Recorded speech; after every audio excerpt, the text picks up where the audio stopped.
It lasts about 1 second before blending back into shadow. The uploader captioned it, "My grandma's place. Ring caught this at 6:02 a.m. She swears there was no one." Local commenters cite the cemetery's history, a decades-old rumor that a worker was buried in the wrong place, and call it local lore, while others point to headlights, lens reflection, or a bird perched just so as it turned. Hypothesis 1. Pareidolia, our brain imposing a face where light and texture create suggestions, amplified by early morning mist and low-resolution sensors. Hypothesis 2. A figure, perhaps a person moving between graves, caught only as a blur by motion-triggered low-frame footage. The uploader posted no follow-up other than a shaky phone clip of her grandmother's reaction, eyes wide, whispering that it looked like someone watching. The tension here is not just the image, but the setting, thresholds, graves, the feeling of a place where the past lingers. Does a face at the edge of light mean a presence, or does it mean the camera finally showed what our minds were already willing to see? Next, a security guard on a late shift submitted a 12-second clip titled North Lot Guard Cam. The footage is from a stationary infrared camera pointed at a row of warehouse doors. The night is industrial, sound muted except for a distant hum. At 01:47, a shadow detaches from the wall and glides across the concrete as if the light itself were moving. The guard's voice overlays the feed. "Did you see that? Did you see it?" He rewinds and plays it again. On the second pass, he pauses on a frame where the shadow seems to have an outline, like a hood. Explanations offered in the thread include a trick of flickering sodium lights, a passing vehicle casting complex shadows, or a trespasser wearing reflective clothing that confuses infrared. A more speculative suggestion from viewers is that it's an apparition mimicking motion to lure attention. The guard, practical and terse in his captions, says he checked the lot and found no footprints, no tire marks, and no evidence of entry. The camera's motion detection saved only those seconds, which in its randomness enhances the uncanny. When man-made lights behave erratically, the result can be haunting. When sensors catch an unrepeatable frame, the mind fills the gap. What convinces you here, the absence of physical evidence at the site, or the unnerving shape that moves like a person but leaves nothing behind? The fourth clip is one that spread quickly because it involves a cemetery at night and a face that peers from behind a mausoleum. Uploaded anonymously by someone identified only as guard in the description, the clip starts with a shaky approach along gravel paths, a flashlight beam cutting through mist. The camera, held at chest height, pans a ring of tombstones. Then, in the beam's periphery, a pale oval appears behind a low wall, very still. The holder's whisper, "Who's there?" is audible. The face tilts, like someone peeking, then slides out of sight. The uploader plays back a slowed frame where the eyes seem glassy and too white. Online, this was met with immediate nostalgia for classic cemetery hauntings and with voices naming Appalachian screams or other local legends about mourners who never left. Technical readers counter with the likelihood of a reflection, a trick of the flashlight on wet stone, or even a person hiding and peeking. The clip raises a thornier question. Cemeteries are charged places where expectations of the supernatural are strongest. A face in shadow at night is potent not because the pixels are clear, but because our feelings translate them into a presence. The uploader notes that park security arrived and found no one. There was, he said, just that face, like it didn't belong here. That claim turns the footage into an ethical problem too. Should one return to a place where grief is stored, or leave it alone? The camera captured a moment it can neither grieve nor explain. Across these first 4 clips, the thread is a move from private to public spaces: the nursery, the porch, the warehouse lot, the cemetery. Each setting shifts what people expect to happen there, and thus how a strange image registers in a viewer's throat. The narrative breathes through small sounds: the creak of a mobile, a whisper, the scratch of gravel, and the images that stick are often simplistic: a spin, a face, a shadow. But in each case, 2 lanes of thought run side by side. On one lane, natural explanations, drafts, reflections, sensor glitches, human pranksters fit into familiar categories and allow steps toward remediation. Check the monitor, call building security, inspect the HVAC, consult a sleep specialist. On the other lane sits the interpretive impulse, a presence, an echo, a leftover of something that once was. Both lanes matter because the people posting these clips are not asking to be proven right so much as to be heard. After the cemetery clip, the tone shifts colder in the footage we show next. A caller named Carlos claimed he recorded his dashcam while driving a back road at night near a disused railroad. He posted a short clip captioned simply, "San Antonio tracks, watch." The dash light bled red into the video. The rails vanish into night. At about 11:39 p.m., a pale figure stands on the tracks ahead, then steps off as if materializing and dissolving in time with the recorded audio stretching into a distant metallic clang. The driver blares the horn and slows. The figure does not react.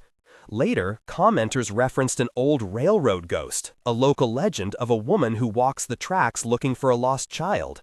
Skeptics, however, point to a misread reflection, a hitchhiker who moved off camera, or a double exposure effect of low shutter speed meeting headlight glare.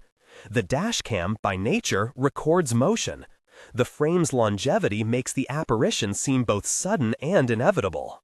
The uploader said he pulled over to check the tracks and found only old ties and a single shoe. He didn't stay long. This clip hangs on the railroad as a liminal place, travel, departure, and the line between here and gone. Does the lone shoe suggest a human story, or is it merely a scrap left by a passerby unrelated to what the camera caught? One of the most unnerving uploads came from a homeowner named Misty, the same Misty, further down the feed, who posted a second clip from inside her kitchen. This time it was daytime footage from a phone propped on the counter. The clip opens with the espresso machine's low steam hiss and radio murmur. A blender on the countertop, unplugged and with its lid on, begins to whir for 5 seconds without anyone touching it. Misty's voice is audible off camera. "No one is in the kitchen. I turned everything off." She ran in and stopped the appliance. The plug was still in, she later clarified, but the blender switch showed no engagement. Expert commenters suggested an electrical surge or a short in the device. Others noted that some small appliances have residual currents that can cause momentary activity. Paranormal viewers suggested that kitchen technology is often the site of household hauntings, objects moved or activated as if to get attention. Misty concluded with a plea. "I just want to know if someone else has had their appliances go on." The clip reads like an escalation, from baby monitor to household machinery, suggesting something that doesn't only visit the margins but also the center of daily life. Whether coincidence, faulty wiring, or something else, the effect on a person who thought their home safe can be profound. A clip that returned debate to audio evidence followed. An upload by someone credited as EVP Collector who shared a clipped audio file recorded in an old church being renovated. The footage is mainly still frames of peeling paint and scaffolding, but the audio plays back a faint voice between 2 hammer strikes. At normal speed, it's a barely recoverable syllable. Slowed and cleaned, the uploader wrote, it sounded like "go home." Believers claimed it was a clear message. Audio technicians cautioned about pareidolia in noise reduction and the brain's tendency to complete fragments into words. An alternative hypothesis? The syllable belonged to a distant radio, or a worker muttering in another room, unintentionally captured and misinterpreted after filtering. The uploader insisted they had checked the area and found no source for the voice, but cautioned against reading more than the audio warranted. EVP work sits in that uneasy zone between evidence and projection. One hears what one is primed to hear. Finally, a submission that knotted the comments into knots. A tourist in Atlanta posted a shaky tour of a family plot where, mid-walk, the camera catches a pale face peering through latticework from a mausoleum window. In the clip, A child tugs at a father's sleeve and says, "He's in there," before the father laughs nervously and pulls the child away. The uploader's caption noted that the family had been visiting for a memorial and that the face appeared sudden and still. Some viewers suspected someone peeking from within the mausoleum, playing a prank. Others flagged the possibility of a mannequin or even condensation catching moonlight just right. The child's insistence, "He's in there," adds a chilling touch because children's observations are often treated as either innocent truth or fantasy. As with the nursery clip, the presence of a child shifts the tone from curiosity to concern. The uploader closed with a note asking viewers whether anyone knew the cemetery's history. Commenters obliged, with old tales and a few cautious local corrections. No definitive follow-up was posted. Each of these 7 moments lives on the edge of certainty. Technically, low light sensors, compression artifacts, reflections, and human perception account for many strange images. Socially, the act of posting invites public adjudication. A person shares a clip because they want validation or answers, and the online crowd obliges with explanations that range from helpful to conspiratorial. Emotionally, what's constant is the vulnerability of the witnesses. Mothers awake in the dark, guards alone under a hum of lights, someone walking through a place of the dead. When the footage focuses on an absent cause, a spinning mobile, a face at dawn, a shadow that leaves no trace, the human instinct is to fill the absence with meaning. We will keep watching. The footage continues. The comments never stopped. They branched outward like roots: advice, mockery, prayer, schematic diagrams. Misty read them in bursts, palms raw from scrolling. A neighbor offered to check her breaker box. A stranger sent a link to a blog about phantom currents. Someone else sent a grainy video of a blender turning on in Ohio 3 years before and asked if patterns matched. The attention fractured into favors and insults. The more people weighed in, the less certain Misty felt about what she had seen. Certainty had been replaced, for her, by a new and sharper thing: vigilance. She began locking bedrooms at night, leaving a single lamp burning in the kitchen, waking once or twice to check that switches where she left them. Her sleeping hours became small islands of light. The EVP collector answered messages in the flat, tidy way of someone who had been asked the same questions many times. He posted a follow-up, a short video of the church's contractors running a test of all portable radios and a spectrogram of the audio. He invited an audio engineer onto a live stream, an explanation in public down to the hiss and the room tone. The engineer was patient, pragmatic. She demonstrated how a 30 Hz hum could, when filtered and slowed, generate formats that the ear reads as consonants. She showed examples of how a distant radio, a truck idling outside, or the scrape of scaffolding could become language under certain processes. Many viewers found the demonstration convincing. Others accused the engineer of being paid by debunkers. The stream's chat filled with the usual alternation of gratitude and scorn. The cemetery clip proved more stubborn. Local commenters, the kind who keep a town's memory like a ledger, crowded the thread. An older woman with a username that read like a place name claimed the mausoleum had once been the Walker family crypt, and that the Walker boy had disappeared from the funeral in 1979. A different account, with a scanned page of a newspaper, corrected her dates and suggested the face might be a maintenance worker's reflection. The tourist who had filmed the clip returned to the cemetery the following morning and posted another shaky phone video, less dramatic, in which the mausoleum's lattice was dark and empty. She wrote that 2 custodians had told her the mausoleum had been sealed since the 70s. A note from a city office, photographed and uploaded, said it had been sealed for health reasons and reopened that morning for a scheduled relative's memorial.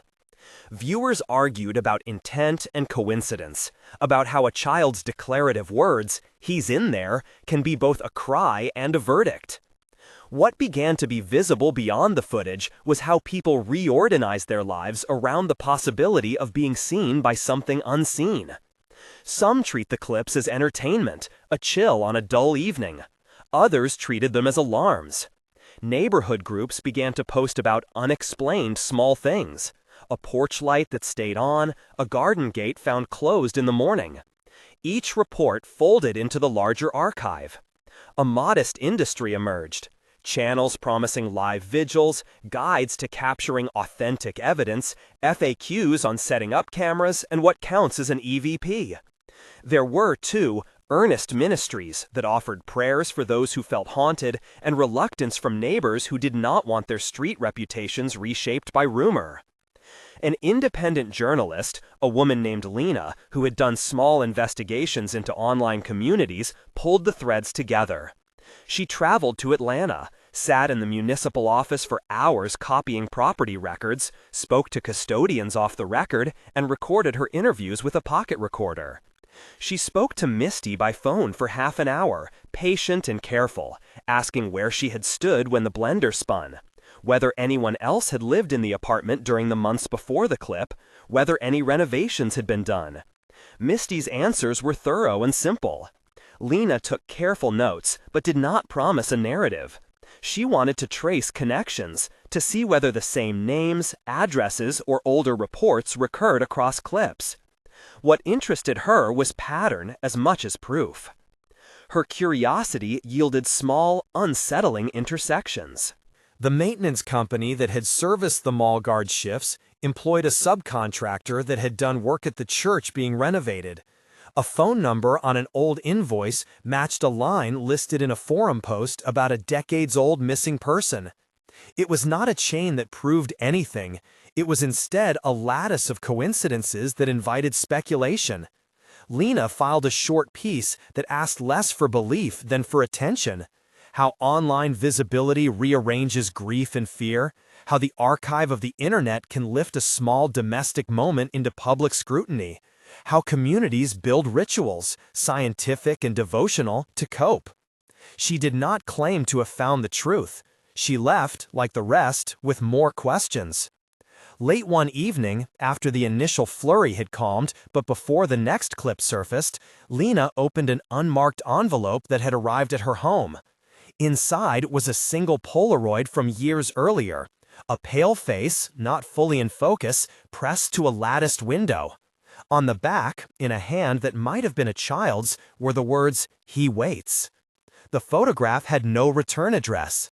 Lena set it beside her notes and felt the same ambivalence that the footage generated on screen, an image whose provenance invited belief and whose evidence resisted closure.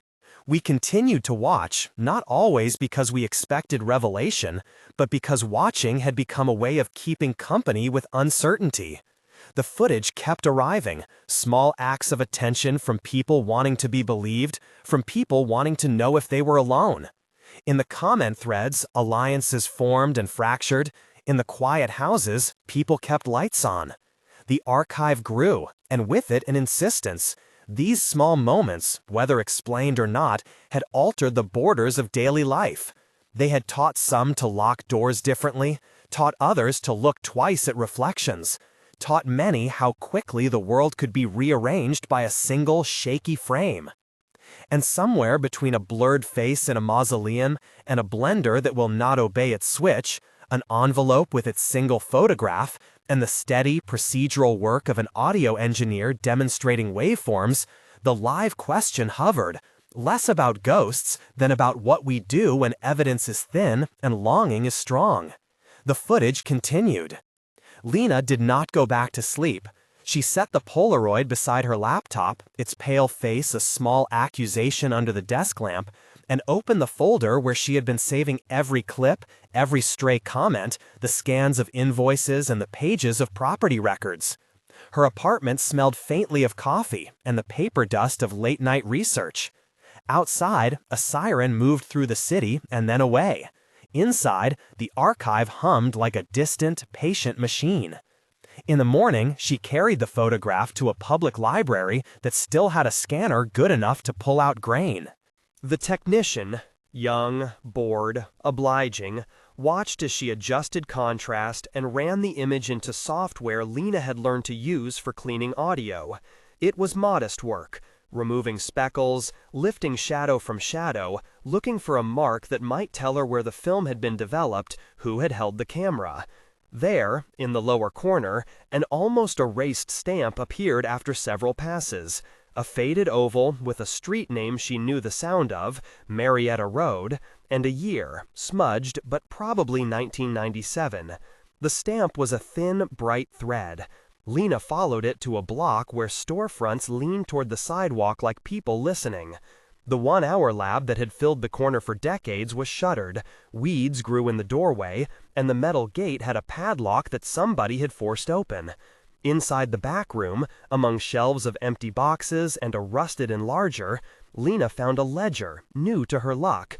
Receipts, margins full of hurried names, a penciled date, and, on a cramped line, the handwriting she already knew, short, angular, the cross of the T in a tiny hook. He waits. The ledger listed a number for pickup, a name that turned out to be no longer a name. It was an address that had been demolished for a redevelopment 5 years before. She made a call to Marcus, the audio engineer who had first offered to look at the Blender clip as a favor and then would not be dismissed. Marcus had turned a spare office into a kind of lab. Secondhand monitors, a wall of cables, a cafeteria thermos perpetually half full. He met her with a cup, his hands skinned at the knuckles from soldering, and a small notebook with timestamps. "Play me everything you have with the phrase," he said, not as appetite but as a ritual. Lena handed him the Polaroid and a thumb drive. He worked through the folder like a man listening to a patient's pulse, clicking, pausing, opening spectrograms. At first, the files were unremarkable. Low hums, street noise, the place where a phone rang into silence. But as the afternoon bled toward evening, a pattern hardened on the screen. A thin band of frequency, never loud but persistent, threaded through more clips than either of them had expected.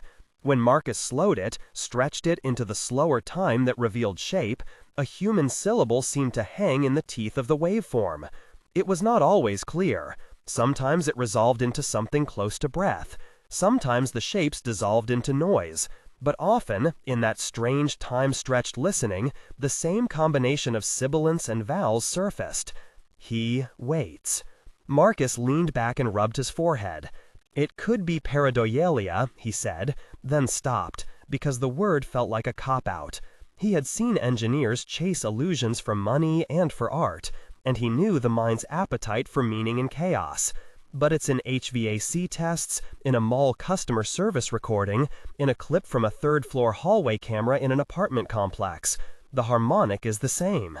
What makes a harmonic repeat like that? Lena asked. Same source, same device, same environment, or the same person, one who knows how to make it. He tapped a graph. Or somebody took a single recording and seeded it across the archive. But look here. He isolated a spike beneath a word and ran a filter that stripped away the mid-range. The ghost of a consonant stayed. It's not perfect. Someone cleaned it up, maybe. Someone wanted you to hear it a speech. They sat in the dark with the monitors painting their faces blue. Outside, somewhere, a child laughed. A truck reversed and beeped its small mechanical song. Lena felt again the ambivalence that the photograph had started in her. The desire for a single, clean answer, and the dread that the answer might simply be craft, hoaxing grief into spectacle. She elected to follow craft first. If someone had been making these things, someone would have left crumbs. She traced the ledger's address to a housing complex that now housed a discount grocery and a storefront church. The demolition had left a scattering of basement rooms that landlords rented cheaply. Tenants there remembered a woman whose daughter had taken photographs at the window on lazy afternoons. They remembered a pale face passing by the glass, then a family that stopped coming. A neighbor produced a shoebox of yellowed Polaroids, a ghost town of domestic light. The same lopsided T appeared on the backs of several pictures. That night, Lena found herself sitting across from an old woman named Etta in a kitchen lit by a single overhead bulb. Etta's hands were milky and slow. She had wrapped a crocheted blanket around her lap, though the temperature did not demand it. She took the Polaroid from Lena and turned it as if she expected the paper to say something in its fibers. "Looks like her," Etta said, after a long time, voice small as a hinged door. "That's Anna's writing. She always..." her mouth closed as though the rest would invite ghosts into the room. She used to press her face to windows all the time. "Anna?" Lena started. "Annie," Etta corrected. "She lived 2 doors down. Beautiful kid. Ran off once, came back." The rest of it fell away into the hum of the refrigerator. Etta's son had been a contractor who sometimes worked for the church down the street. There were names again that cross-connected, not like clear links, but like roots that tangled. Lena left with a list of more names, and with Etta watching her go from the doorway as if she might never see her again. As Lena followed the names, people began to take stronger positions. A live stream channel that had begun with the gentle earnestness of a prayer vigil reoriented into something like a stakeout. Overnight watches, infrared cameras mounted like sentries, their hosts speaking over the footage in hushed, expectant tones. The comment threads became a map of belief. One cluster insisted on natural explanations and pointed to HVAC harmonic artifacts. Another cluster insisted that pattern was proof of intent, that someone had chosen the language of "he waits" to touch a particular collective wound. Others took to ritual, leaving photographs at doorways, tucking notes signed by only a first name into mausoleum niches. At the renovated church, where a scaffolding still rose like exposed ribs, people gathered on a Sunday that began gray and refused to brighten. Misty did not come. She told Lena, over the phone, that she preferred her apartment and the careful counting of the appliances that lived inside it. But others came. A small group from a neighborhood ministry, an older man who had once been a security guard at the mall, and a woman with a camera who streamed herself praying. They lit candles and set out a few Polaroids on a folding table as if to offer them a place to rest. Lena had planned to take notes, to watch the faces in the crowd and to see which cameras recorded what. Instead, in the middle of the service, a cell phone on a pew began to vibrate and then played a low, weird sound that made some people look up. It was a clip, live and raw. A handheld phone from the far side of the nave showing the scaffolding shadow leaning across the altar. For a breath, it looked like nothing. Then, behind a column, something moved. The screen stuttered as the operator fumbled the device. In the live stream chat, the messages unfurled in seconds. "Who is that? Replay. Zoom in. Someone is there." The operator panned, and for a heartbeat, the camera faced an empty patch of dust motes and plaster. Then it found a figure at the top of the scaffolding, a shape with a hood, a head bowed toward the stone. The person did not climb down. The clip ended not with drama, but with a curious domestic touch. Someone lowering a Polaroid into the space between pews, the flash illuminating faces in quick electric relief. Afterward, the person on the scaffolding was identified by someone who knew the make of his jacket as a night shift facility worker Lena had already seen in an invoice, one of the names that had threaded through the maintenance company. He denied everything when Lena called. His voice had the cautious cadence of someone who had practiced denials. He told her he had been carrying a toolbox that night, had been checking lights, and had not put a Polaroid anywhere. His alibi was a mix of plausible fact and irritation that he should be questioned at all. The more Lena pushed, the sloppier the edges of explanation became. Hoaxers, sentimentalists, grief arranging itself into action, each theory chewed at the other's ankles and left them bleeding. And yet, there were moments that resisted being reduced to craft. A man at the vigil told Lena about his son, about a child who had been lost to the interstate and to time, and how he had begun to watch the clips as if watching might be a way of finding a missing trajectory in his own life. "It's not that I think it's him," he said, hands clenched around the paper cup that served as a chalice for his warm hands.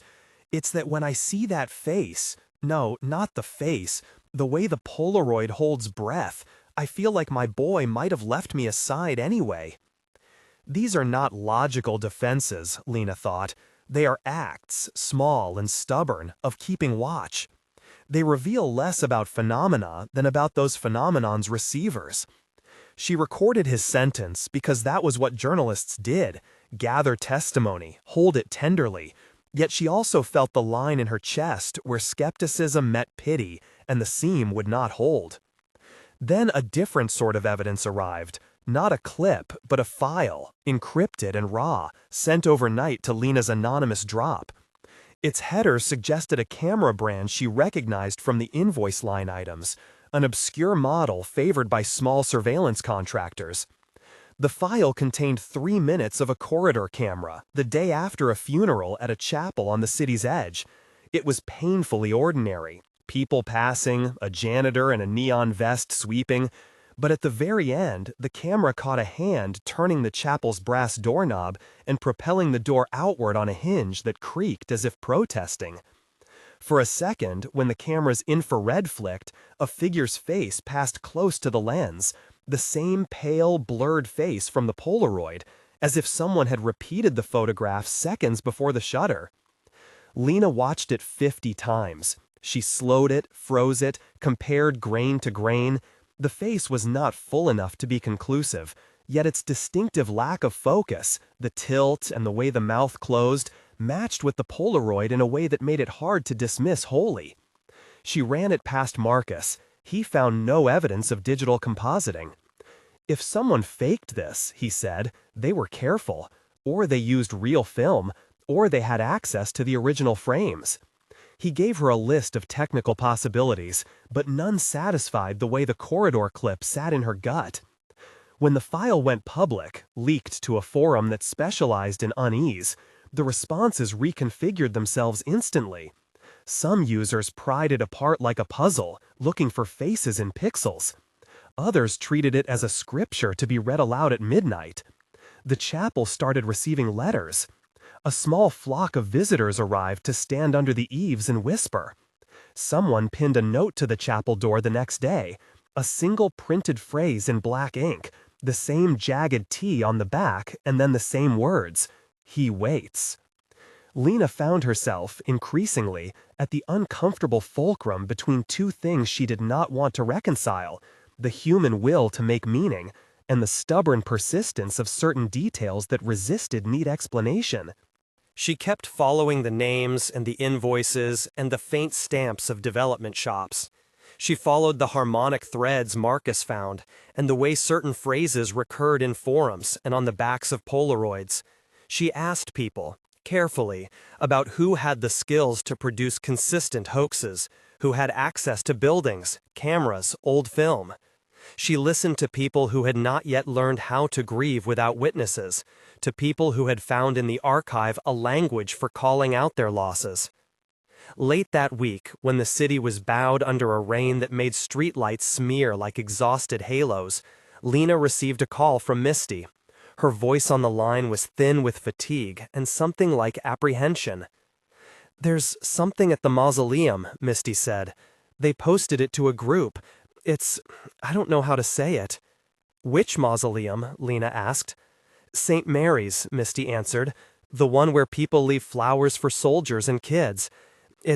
Look, I'll send you the clip." She did. The video was short, 2 minutes, night, handheld. A woman's breath fogged the screen when she leaned close to the stone. The camera moved with the nervous beginning of someone who could not let themselves be careless. A Polaroid lay tucked into a niche. Someone's wet glove brushed it, and then, just beyond the edge of the frame, a pale shape turned as if to look at the camera. The image did not resolve. It blurred and bent away like light in water. But at the very end, just before the uploader stopped filming, a voice, small and not quite steady, said, "He's in there." Lena felt the sentence settle into her like the last tile of an old roof sliding into place. It was both a cry and a verdict, and it made something in the city lean toward the mausoleum, as if force could be directed by meaning alone. People began to gather there too, leaving Polaroids and notes, a small congregation of looking. Some came with flashlights and recorders, some came with prayers. She thought then of the envelope on her kitchen table, of the Polaroid from years earlier and the child's hand on its back. She thought of Etta and of the rivulets of names and receipts and of Marcus's spectrograms. She thought of the maintenance worker's jacket and the janitor's neon vest. She thought of all the ways people constructed certainty, by matching handwriting, by listening for harmonics, by going to places at odd hours with cameras. It was not one story she was chasing. It was many. Stories of absence, of craft, of attention, of people trying to make the world answer them. She had promised herself she would not manufacture a narrative to fit grief's shape. She had promised to follow the threads until they either led to a person who had done something or dissolved into the messy generosity of rumor. Her phone buzzed again, an unknown number. She did not expect answers. She did not expect punctuation marks, only more lines in the archive. When she answered, a voice she did not recognize whispered only one sentence, as if the line could not hold more. "They found a name," the voice said. "He waits, on the ledger, 3 pages from the end. Come by the chapel, tonight." The city outside was already preparing for rain. Lena looked at the Polaroid, at the little hook on the T, and at the ledger she had photocopied 100 times.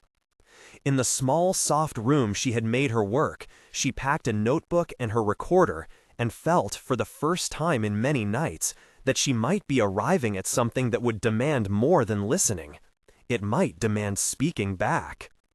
She turned off the lamp and stepped into the rain. The archive continued to grow behind her, a patient thing made of other people's attempts to see. She walked toward the chapel whose doors had been propped open that day, toward the place where names might finally begin to align, toward a night that would either make the pattern make sense, or else make silence mean something different to everybody who had been watching.